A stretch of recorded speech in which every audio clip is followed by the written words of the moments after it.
Shalom Bapak Ibu, Saudara, teman-teman yang terkasih di dalam Tuhan.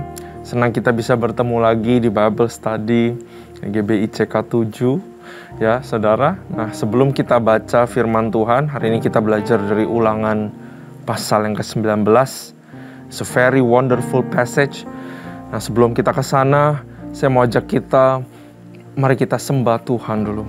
Kita nyanyikan puji-pujian buat Tuhan kita. Persiapkan hati kita di hadapan Tuhan. Persiapkan pikiran kita di hadapan Tuhan. Mari kita fokus untuk hanya menyembah Dia, memuji Dia aja. Kami percaya Tuhan, kami pasti dapatkan yang terbaik daripada firman-Mu yang akan mengubahkan kehidupan kami. Ya Radabashi, Ya Radabashi. Jangan berdiam diri saudara, mari kita sembah Tuhan. Kita puji namanya. Haleluya, oh, haleluya, oh.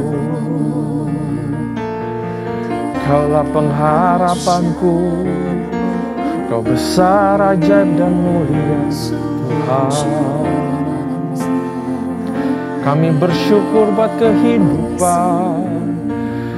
I'm thankful Lord.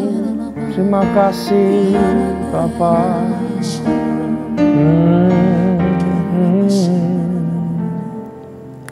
Tuhan, Kaulah pengharapanku. Ku percaya hanya kepadamu. Amin.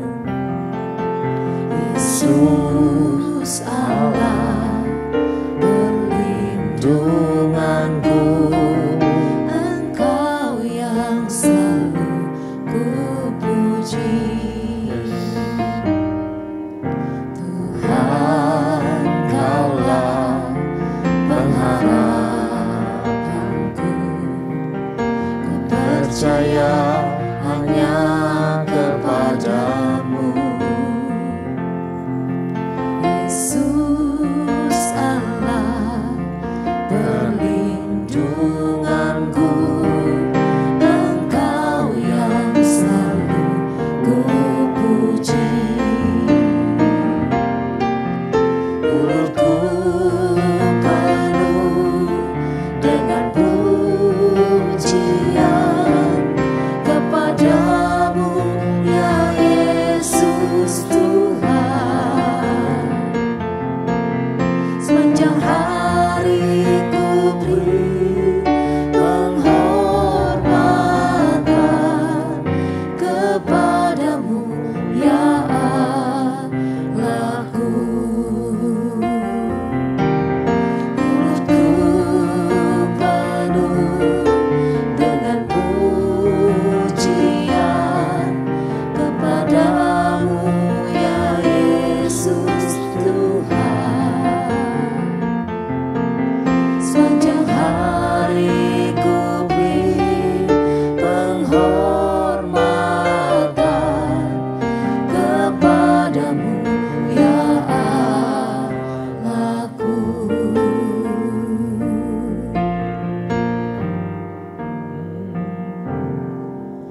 Tuhan, Kaulah pengharapanku. Ku percaya hanya kepadamu. Yesus Allah perlindunganku, Engkau yang selalu ku puji. Mulutku penuh dengan pujian kepadamu, ya Yesus Tuhan. Sepanjang hari ku beri penghormatan kepadamu, ya Allahku.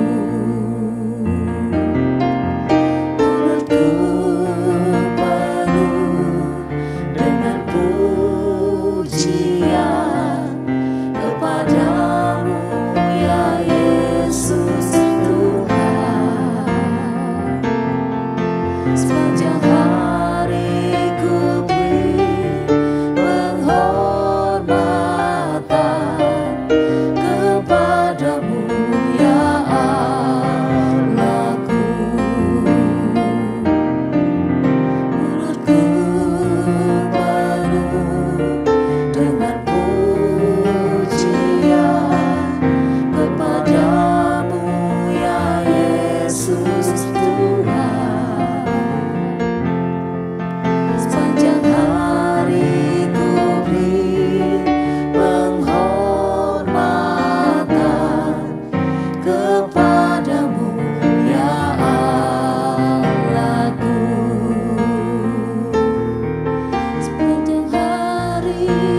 hebat, Allah yang berkuasa, yang menolong kami Tuhan, Kau Allahku. Ya Rada Basi, oh ya Rada Basi, ya Rada Basi, oh ya Rada mana kata banyak, Rana mada kata ya Rada Basi, ya Rada Basi, ya Rada bayar, ya Rada Basi.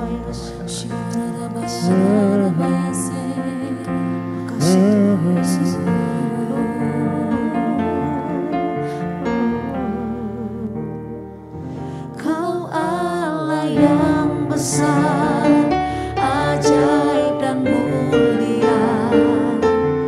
Kau Yesus yang selalu membuatku terpesona. Segala pujian bagimu ya Tuhan. Hanya Kau yang layak ku agungkan.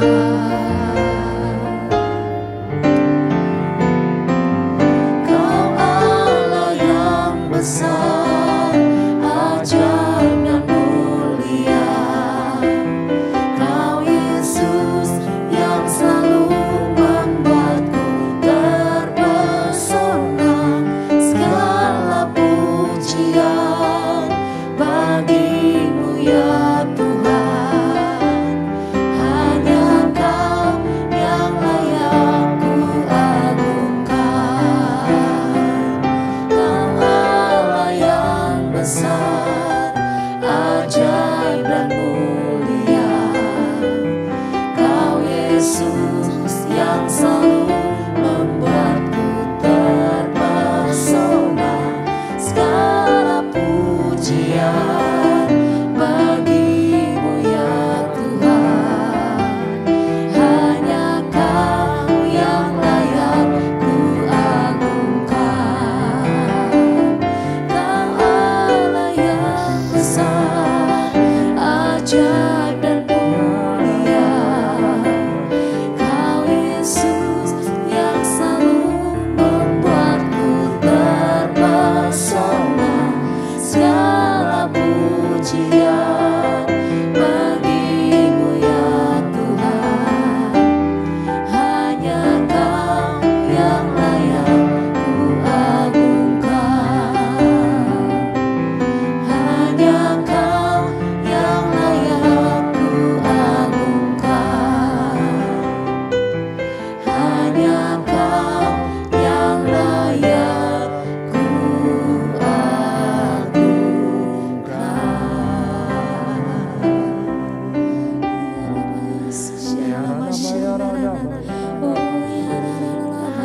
Kaulah yang diagungkan Tuhan, Kau ajaib besar dan mulia. Ya Rada Baya Rada Basi, ya Rada Maya Rala ya Rada Basi. Thank you Jesus. Terima kasih Tuhan. Terima kasih Bapa. Sungguh Allah yang besar ajaib, mulia dalam kehidupan kami. Kami tahu jelas benar kami menyembah Allah yang hidup, Allah satu-satunya yang benar. Karena itu ya Tuhan, kami percaya Tuhan bahwa apa yang kami lakukan, belajar Alkitab, menyembah, menyanyikan puji-pujian kami ke gereja, semua tidak akan menjadi sia-sia karena kami menyembah Allah yang luar biasa ya Tuhan. Bapak, ajari kami firman-Mu, berikan hamba-Mu, berikan kami semua kata-kata yang baru, yang sebelumnya tidak dipersiapkan boleh keluar ya Tuhan. Rema, pencerahan, the revelation itu boleh terjadi secara spontan saat kami belajar firman-Mu. Karena itu, urapi bibir lidah hamba-Mu, pakai hamba-Mu, sembunyikan hamba-Mu di balik salib Kristus. Berikan pengertian yang baru kepada kami semua, kepada yang mendengarkan, kepada yang mau belajar. Hanya di dalam nama Tuhan Yesus kami siap. Haleluya. Amin. Shalom sekali lagi, saudara. Apa saudara excited untuk belajar kembali firman Tuhan? Ya. Nah, saya ajak untuk buka kembali. Kita hari ini akan belajar ulangan pasal yang ke-19 dengan perikop kota-kota perlindungan. Kemudian ada juga larangan menggeser batas tanah dan juga dari hal saksi. Ada 3 perikop, saudara. Nah, mari kita persiapkan hati kita untuk belajar firman Tuhan. Saudara, selalu saya ingatkan kembali, beresin hati kita selalu sebelum kita baca firman Tuhan. Sehingga tidak ada yang ngeblok apa yang Tuhan mau sampaikan supaya tertanam di dalam hati kita. Dan juga janganlah punyai mental atau hati yang, oh ya saya udah tahu ini, saya udah tahu itu. Kepada yang sudah memilih untuk tahu segala sesuatu, biasanya Roh Kudus itu tidak memberikan sesuatu yang baru kembali. Karena itu kita harus kosongkan diri kita. Kita lepaskan mahkota kita. Bahwa lihat firman Tuhan. Tuhan, saya perlu. Saya mau, saya perlu untuk dapat sesuatu, Tuhan. Saya rindu. Kalau saudara kita nggak punya hati seperti itu, kita berdoa. Dan kita minta daripada Roh Kudus. Saya percaya Roh Kudus pasti kasih kepada kita, ya. Jadi jangan kita tahu banyak. Kita rasanya, saya udah tahu ini itu segala macam. Kayaknya nggak bakal dapat sesuatu, no. Ya, mentalnya dan sikap hatinya harus beda. Karena itu saya percaya Tuhan pasti akan berikan sesuatu pada siang hari ini. Mari kita baca sama-sama, saudara. Dari yang perikop kota perlindungan daripada Tuhan. Nah, apabila Tuhan Allahmu sudah melenyapkan bangsa-bangsa yang negerinya diberikan kepadamu oleh Tuhan Allahmu, dan engkau sudah menduduki daerah mereka dan diam di kota-kota dan rumah-rumah mereka, maka engkau harus mengkhususkan 3 kota di dalam negeri yang diberikan Tuhan Allahmu kepadamu untuk diduduki. Lagi-lagi Musa mengannounce sebuah kata-kata yang membangkitkan semangat dan membangkitkan iman. Karena dia bilang, kalau Tuhan sudah kasih memenangkan tanah itu buat kita. Bahkan instruksinya Tuhan sudah diberikan sekarang sebelum tanah itu jadi milik mereka, saudara. Kalau saya jadi umat Israel yang dengar ini, Tuhan pede banget sih. Bukan Tuhan pede, tapi memang kalau Tuhan bilang tanah sudah dimenangkan, saat itu tanah sudah dimenangkan. Itu adalah sifat Tuhan, saudara. Dia nggak pernah bilang, wah nanti kalau sudah dimenangkan ya lihat nanti ya. Enggak. Tuhan kalau ngomong ya sudah terjadi sekarang. Makanya waktu Tuhan bilang, it is finished di kayu salib. Saya sudah secure berkat buat kamu. Saya sudah secure keselamatan buat kamu. Saya sudah tebus dosa kamu waktu itu. Itu sudah terjadi, saudara. Kita tinggal klaim. Seperti dapat tiket, kita tinggal klaim, saudara. Jangan mau dibohongin sama iblis. Itu kan nanti kalau tiba-tiba Tuhan gak tolong kita gimana? No, gak seperti itu. Nature Tuhan, ya adalah ya, tidak adalah tidak. Dan yang dikatakan ya, segala sesuatu yang keluar dari mulut Tuhan, firman Tuhan tidak akan kembali kepadanya sia-sia. Tapi akan melakukan apa yang harus dikerjakannya. That's Jesus, that's God. Kita menyembah Tuhan yang luar biasa. Ya, mari kita lanjut, kita balik ke konteks ya. Engkau harus mengkhususkan 3 kota di dalam negeri yang diberikan Tuhan Allahmu kepadamu untuk diduduki. Ayat ketiga.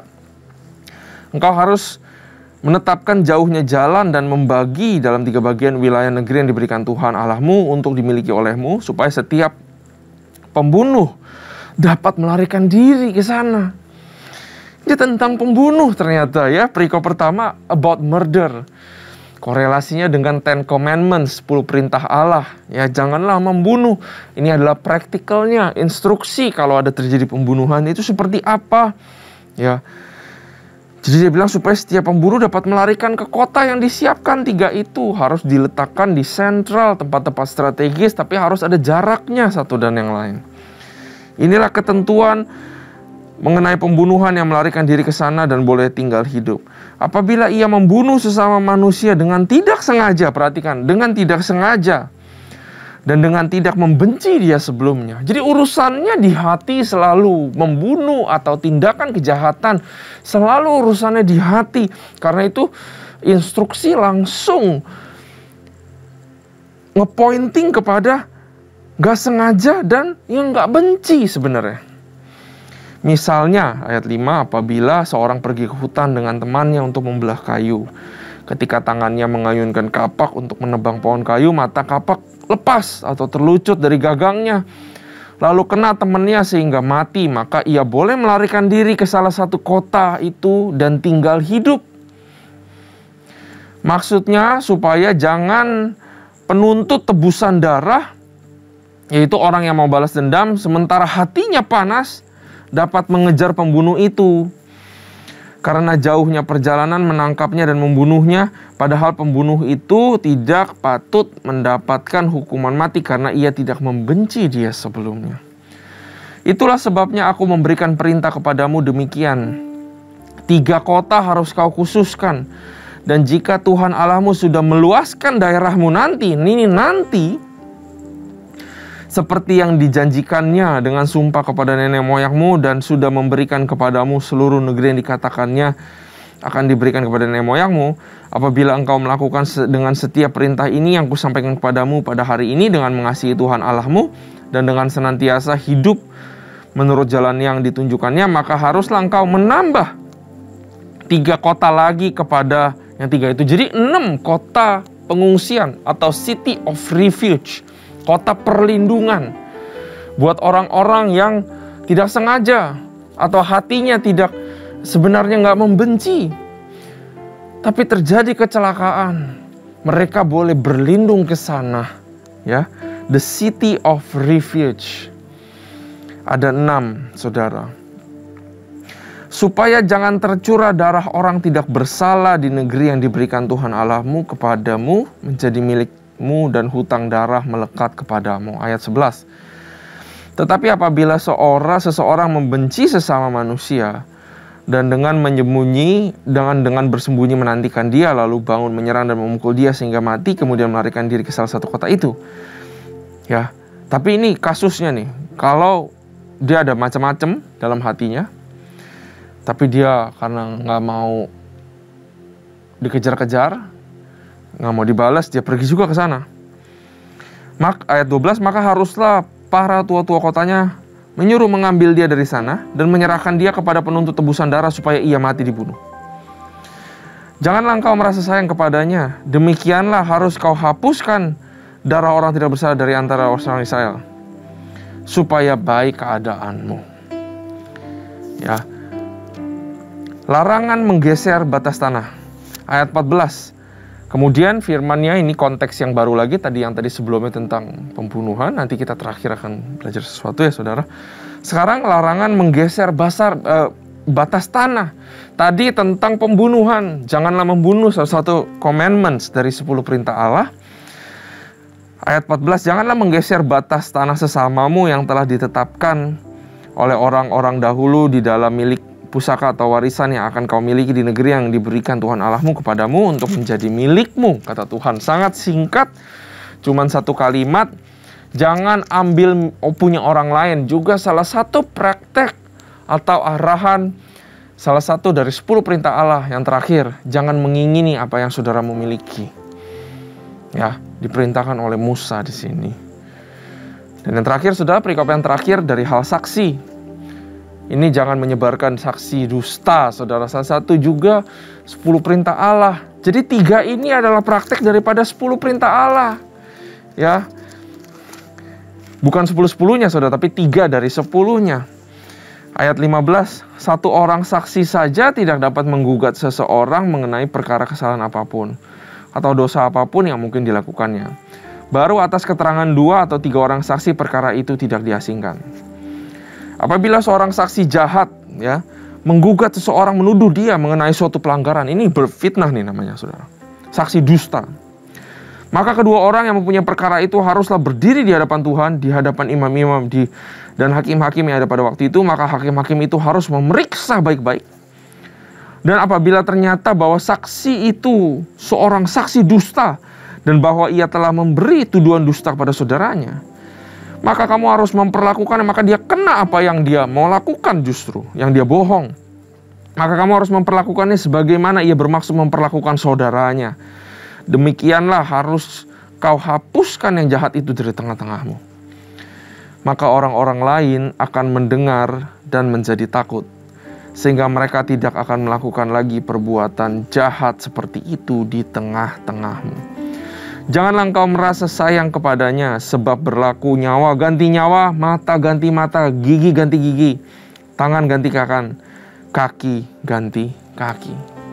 Oh, kelihatannya kok kejam ya Tuhan ya? Kelihatannya kok strict? Kok kelihatannya nggak ada belas kasihannya? Nggak seperti itu, saudara. Justru Tuhan akan dibilang tidak berbelas kasihan kalau dia nggak bikin peraturan seperti ini. Mau jadi apa bangsa ini? Bisa jadi ini jadi bangsa yang orang-orangnya sama seperti penduduk Sodom dan Gomora.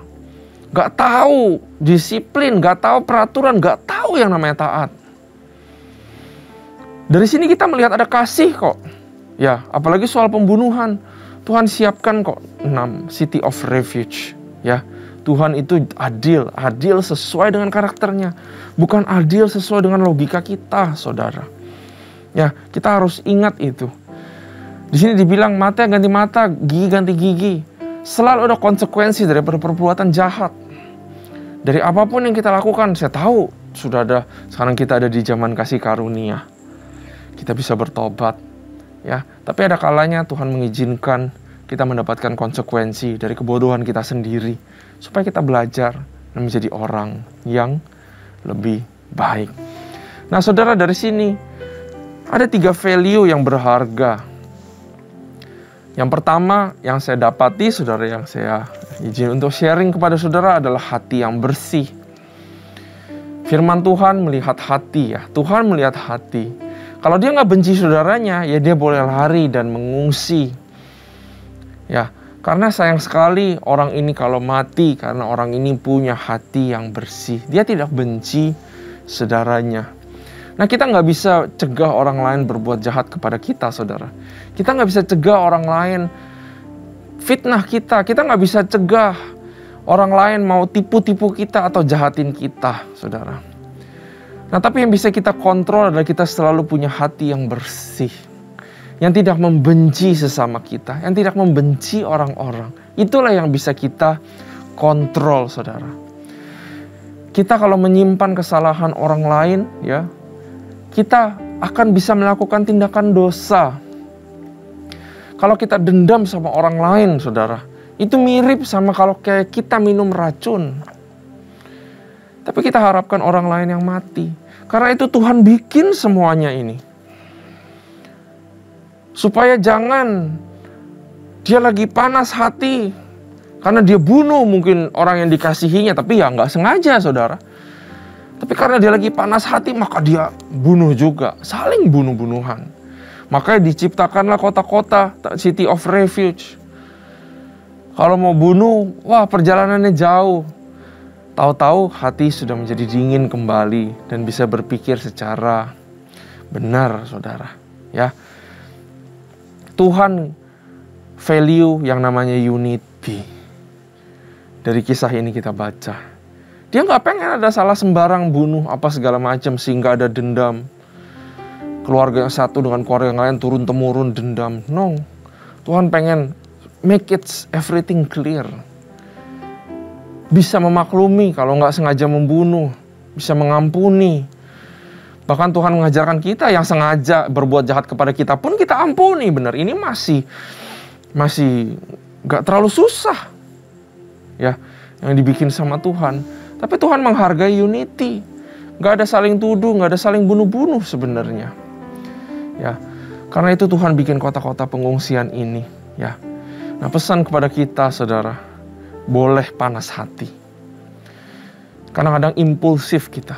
Emosi itu tiba-tiba langsung kayak ini. Tapi ingat, ya, kita rem kata-kata kita. Kita rem perbuatan tangan kita. Kita rem kaki kita. Ya, biarkan hati itu reda. Biarkan hati itu tenang. supaya Roh Kudus bisa berbicara juga kepada kita. Karena hati yang panas tidak akan membawa kebaikan apa-apa, ya saudara. Kalau kita impulsif, kita cepat panas hati, kita cepat tuduh orang, kita cepat nge-label orang, ngecap orang, kita cepat ambil kesimpulan. Jangan cepat-cepat, saudara.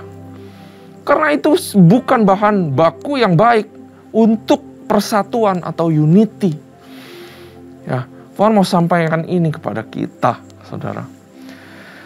Dan juga Tuhan menghargai yang namanya kejujuran atau kebenaran yang keluar daripada mulut kita.